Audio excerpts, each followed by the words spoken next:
지금까지 부흥의 사람들이라는 제목으로 에스라 느헤미야 시대에 있었던 이 놀라운 역사에 대해서 함께 생각을 했었습니다. 에스라와 느헤미야는 이 이스라엘 백성들이 바벨론 포로 생활에서 풀려났지만, 그러나 말이 풀려난 것이지 현실적으로는 전혀 풀려난 상황이 아닌 시대, 이제 그 시대에 하나님 앞에 쓰임을 받으면서 예수님이 오시는 시대까지 유대 민족들의 믿음과 삶을 규정하는 놀라운 일들을 이루게 되었습니다. 이제 이런 사람들이 어떻게 하나님께 쓰임을 받았으며 하나님께서 그들을 사용하셔서 어떤 일들을 행하셨는지에 대해서 함께 생각을 했습니다. 그리고 예수님께서 오셔서 예수님께서 제자들을 양육하시고 또 십자가에서 죽고 또 부활을 하셨는데, 이후에 제자들에게 약속하신 새로운 시대에 대해서도 함께 생각을 했습니다. 예수님께서 약속하신 이 새로운 시대는 보혜사 성령의 시대였습니다. 보혜사 하면은 성령 한 분만을 가리키는 것이 아니라 예수님 자신도 보혜사입니다. 그래서 성령은 또 다른 보혜사라고 부르는 것입니다. 또 다른 보혜사 성령의 시대, 이것은 구약 시대에 하나님께서 요엘 선지자를 통하여 약속하신 것이었습니다. 모든 사람들에게 성령이 부어지는 일이었지요. 그래서 이 모든 사람은 민족을 초월하여 나라를 넘어서서 또 남자와 여자, 성을 초월해서 또 어린이와 청년과 노인들, 이 세대를 초월해서 성령이 부어짐으로 역사하는 시대, 이것이 하나님께서 약속하신 시대였고, 그 시대를 결정짓는 것은 성령을 부어주시는 일이었습니다. 이전에 성령을 부으시는 일이 없었던 것은 아니지만, 이렇게 모든 사람들에게 약속된 성령은 새로운 시대의 특징이었습니다. 그래서 사도 베드로가 모든 먼데 사람 곧 주께서 얼마든지 부르시는 모든 사람들에게 성령을 부어주신다라고 말씀했던 것입니다. 이것이 신약 시대의 특징입니다. 그래서 우리는 사람을 보고 소망을 얻는 것이 아니라 이렇게 역사하시는 성령의 역사, 그리고 그 시대를 향하신 하나님의 뜻을 보고 우리는 믿음과 소망을 얻는다라는 사실을 생각했던 것입니다.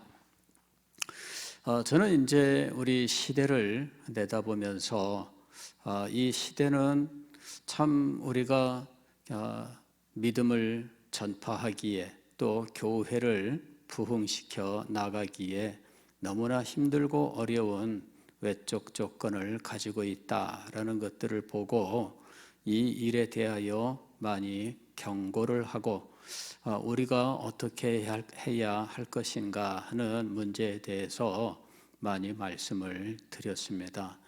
그러나 여러분께도 제가 정직하게 말씀을 드렸던 것처럼 인간적으로는 딱히 무슨 이 일에 대하여 정말 효과적인 이런 대책이나 방법은 없는 것 같다, 이렇게 말씀을 드렸습니다. 지금은 이 시대에 대하여 많은 분들이 참 힘들고 어렵다 이렇게 이야기합니다. 가뜩이나 어려운데 또 코로나 시대까지 겹쳐서 지금은 뭐 어느 교회나 코로나 이전보다 30%는 무조건 깎였다 이리 얘기하고 있습니다. 안 오는 거죠. 그래서 30%는 그래도 양호합니다, 뭐 이러는 상황이에요. 교회 안 나오고 그냥 온라인으로 예배를 드리거나 아니면 온라인 쇼핑 예배, 이 교회 저 교회 온라인 쇼핑 예배를 하고 있어요.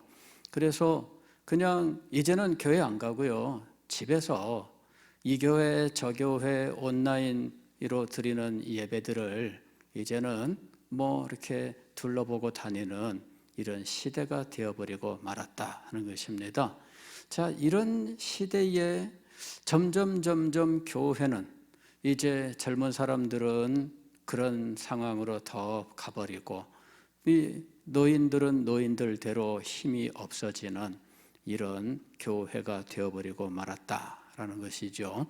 예, 이것은 제가 벌써 오래전부터 경고했던 일들이지만, 그러나 이렇게 빨리 오게 될 줄 몰랐습니다. 그리고 코로나가 이 모든 일들을 한꺼번에 확 하고 앞당겨 버린 상황이 되어버리고 말았던 겁니다. 낙심하고 실망할 만한 상황입니다만은, 그러나 말씀을 전하면서 저는 이게 낙심하거나 실망할 상황은 아니다라는 사실을 다시 한번 깨닫습니다.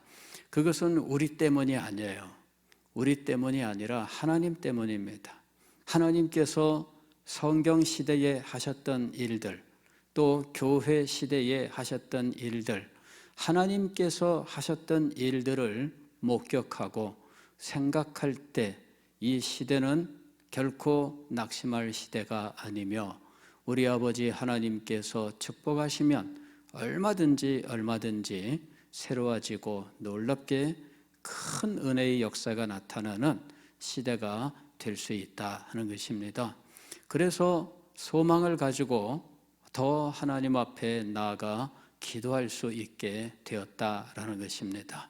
오늘 우리들은 이 소망을 가지고 함께 기도의 자리에 나갈 수 있기를 원합니다.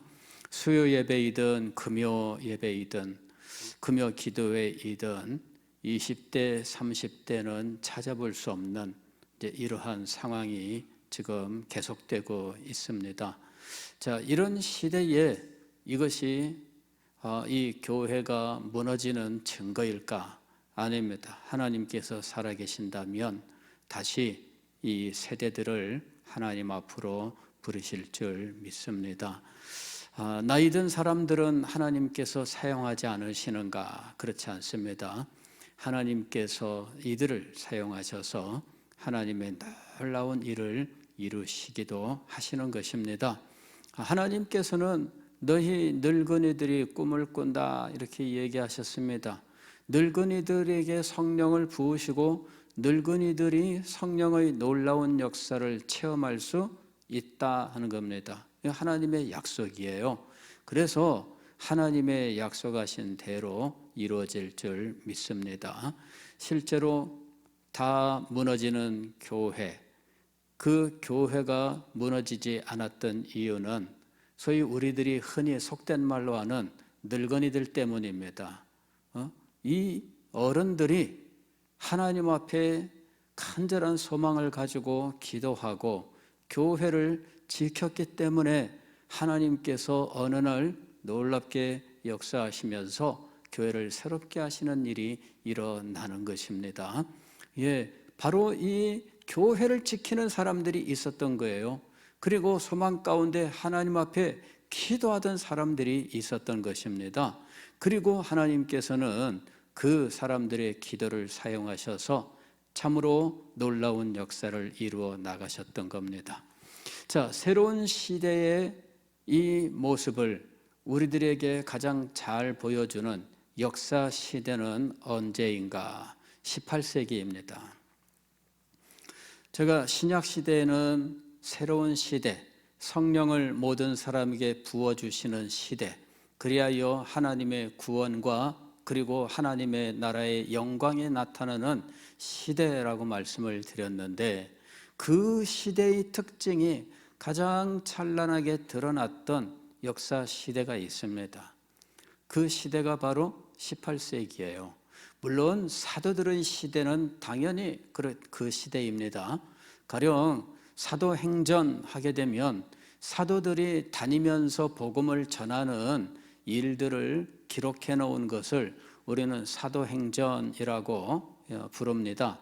그러나 사도행전을 강해하고 주석하는 분들이 이 사도행전을 공부한 이후에 하시는 말씀이, 사도행전은 사도들의 행적이라기보다는 성령의 역사에 대한 기록이다, 이렇게 이야기합니다. 그래서 이 책의 명칭을 사도행전에서 성령행전으로 해야 된다, 이렇게 말씀들을 합니다. 그만큼 이 사도들의 시대에 성령의 역사가 강하게 나타났던 것이죠. 그리고 우리는 사도행전에서 그런 일들을 얼마든지 찾아볼 수 있습니다. 그러나 성경이 기록된 이후에 역사 속에서 이런 일들을 가장 단적으로 우리에게 정말 이 시대의 하나님의 이런 신약시대의 새로운 역사의 특징을 가장 잘 보여주는 시대가 언제냐라고 묻는다면 18세기라고 말씀을 드릴 수가 있습니다. 18세기의 초에는 이런 일이 있었어요. 이 대서양이라고 하는 그 바다가 있잖아요. 유럽과 미국 사이에 있는 큰 바다가 대서양입니다. 아프리카 저 남쪽까지가 남북으로 길게 이어져 있는 이 큰 바다가 대서양인데, 이 대서양을 중심으로 유럽과 아메리카 대륙 양쪽에서 놀라운 성령의 역사가 일어나게 됩니다. 그 시대에 동시대에 그런 놀라운 역사가 일어나거든요. 그래서 그 시대가 바로 하나님의 약속하신 새 시대의 성령이 역사하는 시대의 모습을 얼마나 영광스럽게 보여주는지 몰라요. 그리고 그 시대에 있었던 일들은 기록으로도 우리에게 자세하게 전달되고, 그래서 우리가 잘 알 수 있다는 것입니다. 그래서 제가 이번에는 이 18세기에 대해서, 그리고 그 시대에 하나님께서 사용하셨던 사람들에 대해서 말씀을 드리고, 우리가 계속해서 새로운 시대, 이 성령의 시대, 또 부흥의 시대의 소망을 가지고 함께 기도할 수 있기를 원합니다. 이 시대는 하나님께서 많은 사람들을 예비하시고 그 사람들을 여기저기에서 다 준비하셨다가 이 사람들이 다 같이 함께 사용되었던 그런 시대입니다. 다시 말씀을 드리면은, 여기 이 성가대가 있다면은 여기서는 소프라노 연습을 했고, 이쪽에서는 엘토 연습을 했고, 한쪽에서는 테너 연습을 했고, 한쪽은 베이스를 연습했습니다. 그리고 다른 쪽에서는 기악을 연습을 했는데, 이 사람들이 나중에 한 자리에 다 모여서 함께 이 곡을 연주하게 되는 거죠. 그런 것과 같은 일이 18세기에 일어나게 되는 거예요. 여기저기에서 하나님께서 은혜를 베푸시고 그 시대를 위하여 준비하시는 사람들이 일어나게 돼요. 그리고 나중에는 이 사람들의 사역이 전체로 하나의 하모니를 이루게 되면서 그 시대 전체를 불태우는 놀라운 일이 일어나게 되는 것입니다. 그래서 이 18세기를 이해하기 위하여는 일단은 먼저 그 시대의 인물들을 한 사람 한 사람 살펴보고, 그 사람들이 하나님 앞에 쓰임받는 동안 그들 사이에 어떤 연결, 합력 사역, 이런 것들을 통하여 어떻게 크고 놀라운 역사가 일어났는지를 살펴보는 것이 중요하다 하는 것입니다. 오늘은 이런 사람들 가운데에서 이제 첫 번째 인물을 함께 생각하려고 합니다. 하웰 해리스입니다. 하웰 해리스. 오늘 우리가 성경 말씀은 때가 참에라고 이야기했죠. 이 때라고 하는 말은 카이로스라는 말입니다. 카이로스는 어떤 의미 있는 순간에 대한 거예요. 이것은 하나님께서 작정하신 의미 있는 때를 말씀하고 있습니다. 그 정하신 때에 하나님께서 그리스도를 보내셨어요. 그리고 그 아들을 통하여 놀라운 역사를 이루셨던 거죠. 율법 아래에 있던 자들, 그리고 율법 밖에 있던 자들 모두를 구원하시는 놀라운 역사를 이루셨는데, 이 그리스도에게로 나온 사람들에게 성령을 부으셔서 아빠, 아버지라 부르게 하는 놀라운 역사를 이루십니다. 그리스도로부터 시작하여 성령으로 말미암아 아바, 아버지라 부르는 이 모든 일들, 이것은 하나님께서 정해 놓으신 때에 일어난 겁니다. 그래서 때가 찼다 이렇게 이야기하는 것입니다. 18세기는 마치 하나님께서 정해 놓으신 이 때가 찬 것만 같아요. 아니, 오늘 우리는 분명히 그 시대는 하나님께서 정해 놓으신 때였다 이렇게 믿습니다. 때가 참에 놀라운 역사가 일어났습니다. 그 시대는 사실은 이런 일들이 일어날 만한 그러한 아무런 일도 기대할 수 없는 시대였어요. 마치 우리와 같은 시대입니다. 그 시대는 철학적으로 합리주의라고 하는 이런 철학이 발달을 했고, 이 합리주의 철학으로 말미암아서 이제는 사람들이 이 합리적인 사고방식으로 하나님을 이제는 부인하고 그리고 믿음을 버리고 하는 방향으로 이제 본격적으로 나아가는 시대였어요. 신학 세계에서도 합리주의의 영향이 그들에게 그대로 미치게 됩니다. 그렇게 해서 그 시대에는 합리주의의 대가들의 시대예요. 그 사람들이 활동하던 시대입니다. 그런데 신학의 합리주의 철학이 영향을 미치고 신학이 점점 이제는 그냥 뜨거운 신앙은 버리고 이제는 그냥 논리적이고 이렇게 따지는 그런 일들, 그 다음에 형식적인 이런 신앙이 발달하는 모습들을 보여주고 있었던 거예요. 그 다음에 교회적으로 미국 교회든 영국 교회든 그 당시에 사실은 젊은이들은 교회를 떠나가고 없는 시대였어요. 우리와 비슷한 시대였습니다. 젊은이들이 교회를 오지 않아요. 그 젊은이들은 노는 데 정신이 팔려 있어요. 그래서 이 시대에 조나단 에드워즈 목사가 미국에서 목회를 하는데, 그 조나단 에드워즈 목사님이 사역하던 그 지역 젊은이들이 교회를 안 나왔어요. 그래서 이 사람들이 주로 힘쓰던 게 뭐냐면은 파티. 이 사람들이, 젊은이들이 파티하고 이러면서 다 정신 팔려 있는 사이에 교회는 젊은이들이 없이 텅텅 비어가는 상황, 우리와 똑같은 상황이었어요. 하나님께서 축복하시지 아니하시면 아무런 일도 일어나지 않는 교회, 이것이 그 시대의 교회 모습입니다. 교회를 보면서 하나님의 역사를 기대할 수 있었을까? 이 세상을 보면서 하나님의 역사를 기대할 수 있었을까? 그렇지 않습니다. 그런 시대에 하나님의 역사가 임했던 거예요. 그래서 우리는 부흥을 공부하게 되면 할수록 우리 시대를 향한 소망을 가질 수 있는 겁니다. 우리의 모습은 부흥이 일었던 그 시대 교회의 모습과 똑같아요. 하나님께서 그 시대에 축복하셨다면 오늘 우리 시대에도 축복하시고, 그 시대의 교회가 변할 수 있었다면 우리 시대의 교회도 변할 수 있습니다. 자, 이 첫 번째로 우리가 생각할 인물이 하웰 해리스입니다. 이 사람은 웨일즈 사람인데, 웨일즈의 이 트레데카라고 하는 산골에서 출생을 했어요. 제가 2007년에 거길 갔어요. 트레데카라고 하는 곳을 갔는데, 정말 웨일즈, 거기가 이제 우리나라 같은 산 있는 곳입니다.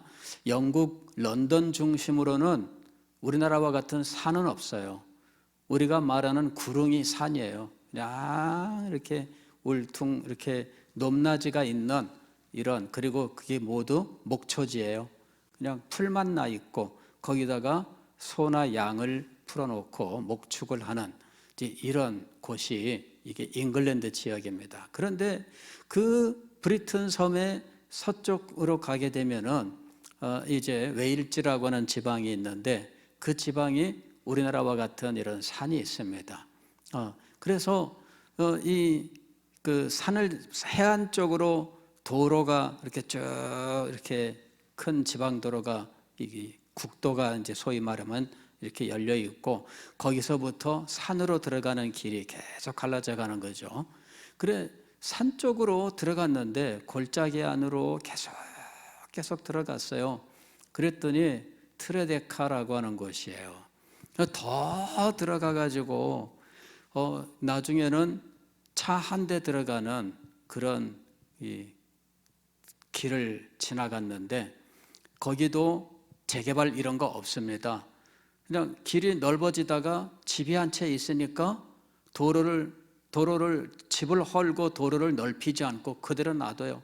그래 갑자기 차 한 대만 지나가는 그러한 골목길을 딱 나가니까 그 다음에 또 시골이 열리는 거예요. 그런 곳에 살았다. 거기서 출생했어요. 그리고 이 사람이 18세 때 이제 아버지가 죽습니다. 그리고 난 다음에 낙심해가지고 방황하는 삶을 살다가 이 사람이 어느 날 교회에서 목사님이 다음 주 성찬 예식이 있습니다. 광고할 때 그 광고를 들으면서 뭔가 마음속에 새로운 결심을 하게 돼요. 목사님이 광고할 때 뭐라고 광고를 하느냐 하면 성찬을 받기에 합당치 않다라고 생각이 든다면 구원받기에도 합당치 않은 거다. 이렇게 이제 이야기를 해요. 그래서 사람들이 성찬하면은 난 성찬 받을 자격이 없는 것 같아. 이러면서 이제 피하고 이제 이러는 일들이 있는 거죠. 그래 그 광고 말씀을 듣고 이분이 결심을 합니다. 이번 주간에 내가 일주일 동안 기도하고 준비했다가 성찬을 받자 이렇게 생각을 하는 거예요. 그렇게 해서 이 사람이 일주일 동안 기도를 합니다. 그리고 그 성찬식이 있는 주일날 준비된 마음으로 성찬에 참여를 했는데 뭔가 마음속에 그런 감동이 찾아왔어요.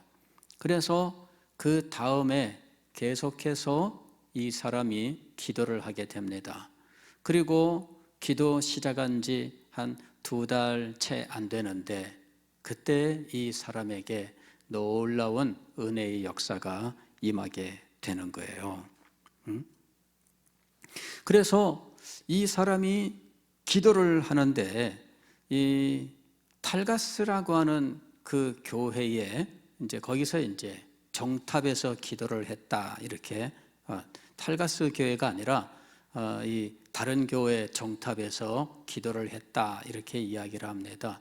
탈가스 교회는 자기가 다니던 본래 교회예요.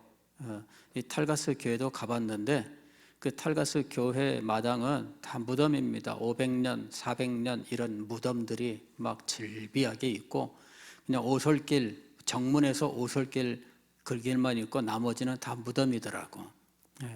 그리고 교회당 문은 딱 잠가놨어요.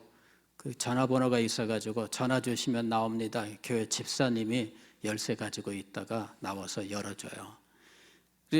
그 가는 동안에 이 하웰 해리스 할아버지 묘가 여기입니다 하고 일러주더라고.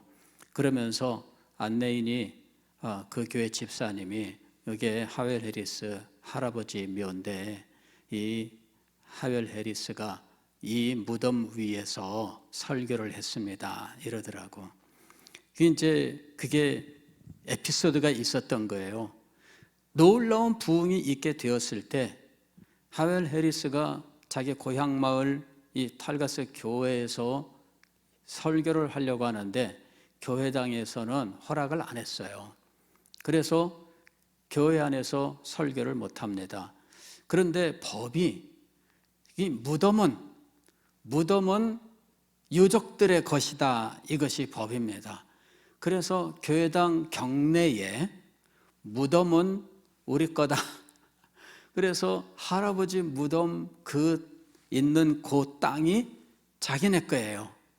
그래서 자기 땅이다. 그리고 그 할아버지 무덤 위에 서서 설교를 했다는 거 아닙니까? 성도들은 교회당 안에 못 들어가고 무덤 공동묘지, 교회 묘지죠. 교회 묘지에 사람들이 모여서 설교를 들었다, 이런 이야기예요. 그래서 참 그 시대에 이 부흥을 반대하고 그리고 부흥을 부인하고 또 박해하고 이러는 일들이 있었는데 그 일의 현장이 바로 그 교회였던 거예요. 거기에서 하웰 해리스가 은혜를 받았는데 그 교회에서는 설교를 못하고 무덤에서 설교해야 되는 상황이 벌어진 거죠. 왜? 사람들이 이것을 이해하지 못해요. 그리고 이것을 싫어해요. 그리고 이렇게 교회를 어지럽히는 일로 생각을 한 거지요. 그래서 그 부흥이 일어나는 것을 싫어하여 교회 문을 닫고 열어주지 않는 이런 일들이 있었던 겁니다. 그 교회만 있었던 게 아니에요. 부흥을 이해하지 못하는 시대, 여러분 생각을 해보십시오. 하나님의 역사를 부인하고 그런 일들은 마치 잘못된 것처럼 이 공격하는 시대의 교회의 모습을 생각해 보세요. 그게 그 시대 교회의 모습입니다. 하나님의 말씀을 바로 가르쳤다고 해서 이단 사상을 선포한다라고 오히려 제소하는 이러한 상황이 벌어졌던 시대가 바로 그 시대였던 거예요. 아니, 말은 맞는데 그러나 사람들이 싫어하니까 전하지 말라, 이렇게 권면하는 시대가 바로 그 시대의 교회였다라는 것입니다.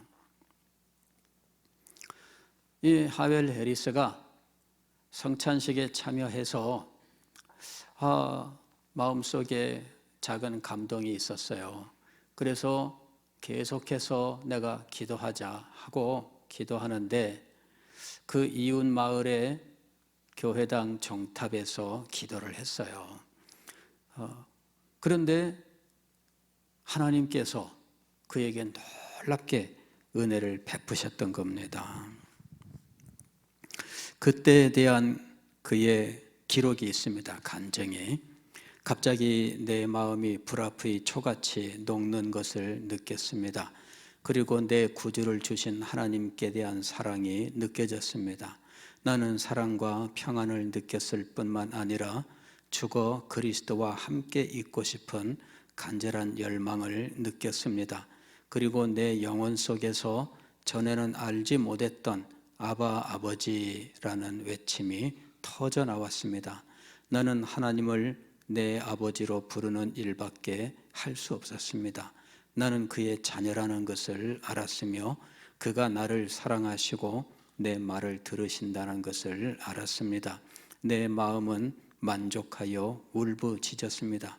이제 나는 만족하다고, 나는 제게 능력을 주십시오. 그러면 물불을 가리지 않고 주님을 따르겠나이다 라고 외쳤습니다. 그러니까 하나님의 사랑, 하나님이 나의 아버지다, 이것이 마음속에 확 하고 밀려 들어오면서 기도하는데 무슨 논리적으로 그렇게 기도할 수가 없는 거죠. 그저 아버지라고 부를 수밖에 없었다 이거죠. 아버지, 아버지하고 외치잖아요. 그렇게밖에는 할 수 없었던 거죠. 그때의 마음속에 이 외침과 더불어 마음속에 가지 생각이 일어납니다. 죽어서 그리스도와 함께 있고 싶다라고 하는, 나 이제 죽어도 좋다라는 이런 생각들, 그 다음에 마음속에 평안, 이런 것들이 밀려들고 하나님의 사랑이 막 밀려들어와요. 나는 하나님의 아들이다. 이것이 막 밀려들어오고, 그러면서 어느덧 자기는 나는 이제 주님을 위해서 살겠습니다 라고 기도하는 자리에 나가 있는 거예요. 주님 능력을 주십시오. 내가 물불 가리지 않고 주님을 따르겠나이다. 어느덧 그는 헌신의 기도를 하고 있었던 거예요. 그리고는 자기가 기도한 대로 헌신하기 위하여 무슨 일을 해야 될까 생각하다가 환자들을 신방하는 일을 하고 환자들을 위로하는 일을 하자, 이렇게 생각한 거예요. 그리고 환자를 신방하여 위로할 때 내가 할 수 있는 일은 무엇일까? 이 사람들에게 책을 읽어줘야 되겠다. 그렇게 해서 이 사람이 책을 읽어줬는데 이것이 바로 경건의 실제라고 하는 책입니다. 그 책을 읽어줬어요. 저는 그 책을 읽어줬는데 왜 사람들이 눈물을 흘리고 막 은혜를 받고 변화되었는가 이해할 수 없었어요. 그 책을 읽고 난 다음에야 이해가 됐습니다. 그 책은 제1장에서 우리는 하나님을 알아야 된다 이렇게 얘기해요.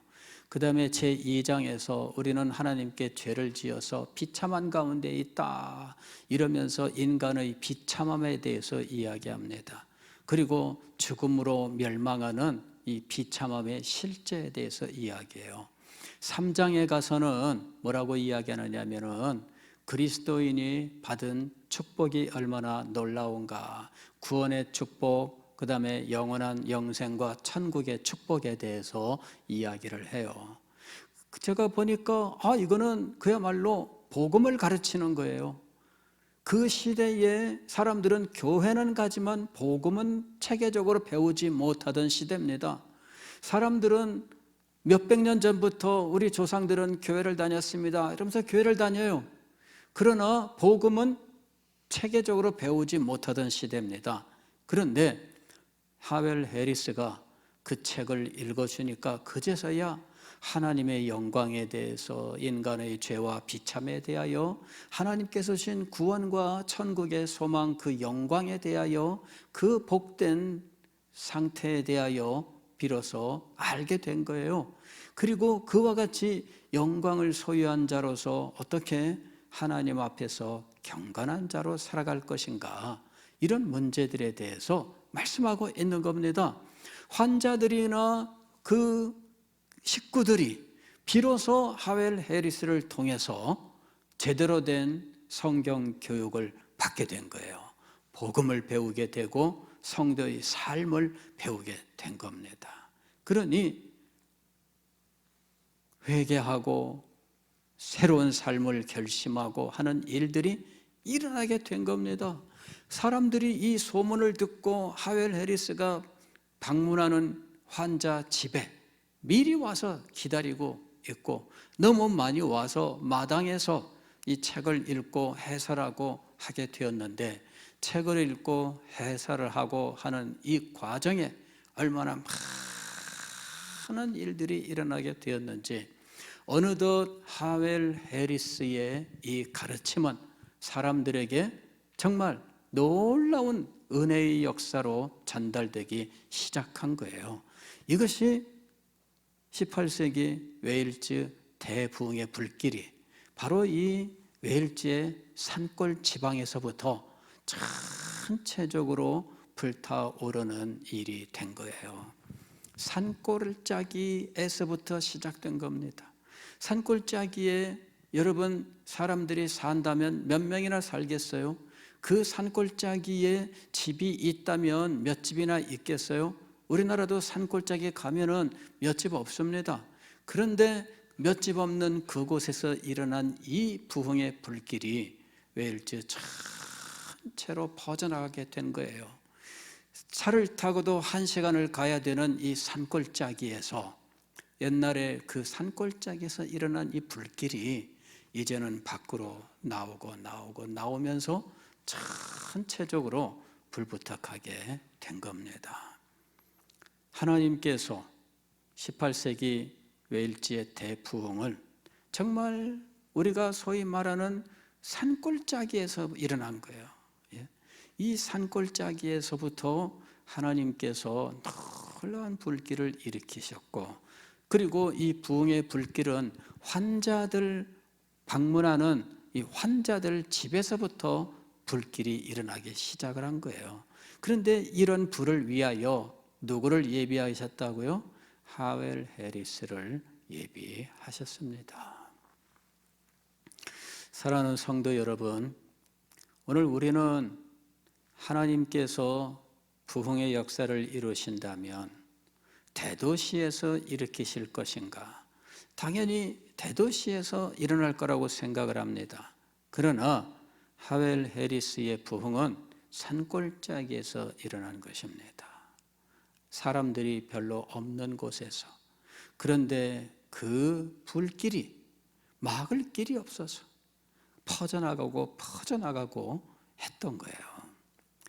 오늘 우리는 하나님께서는 어디에서나 부흥을 일으키실 수 있다라고 하는 사실을 여기서 우리가 알 수 있는 겁니다. 하나님께서 원하시면 어디에서나 부흥은 일어납니다. 산골짜기도 상관이 없습니다. 부흥은 하나님께서 원하시는 곳에서 일어나는 것입니다. 기도하겠습니다.